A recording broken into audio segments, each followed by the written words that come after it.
இன்றைக்கி 10 மினிட்ஸில் சிம்பிளாக ஹெல்த்தியாக செய்யக்கூடிய லஞ்ச் பாக்ஸ் ரெசிபி பார்க்கலாமா?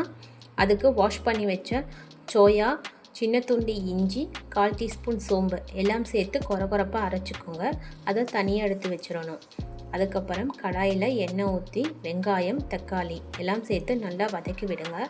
வெங்காயம், தக்காளி நல்லா வதங்கின பிறகு மிளகாத்தூள், கரம் மசாலா, உப்பு எல்லாம் சேர்த்து நல்லா மிக்ஸ் பண்ணிவிட்டு அதோட அரைச்சி வச்ச சோயா சேர்த்து நல்லா வதக்குங்க.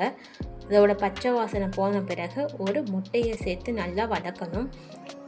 எல்லாம் நல்லா மிக்ஸ் ஆகி வதங்கி வந்த பிறகு வடித்து வச்ச சாதம், தேவையான அளவு உப்பு, பெப்பர், கருவேப்பிலை எல்லாம் சேர்த்து நல்லா மிக்ஸ் பண்ணி விடுங்க.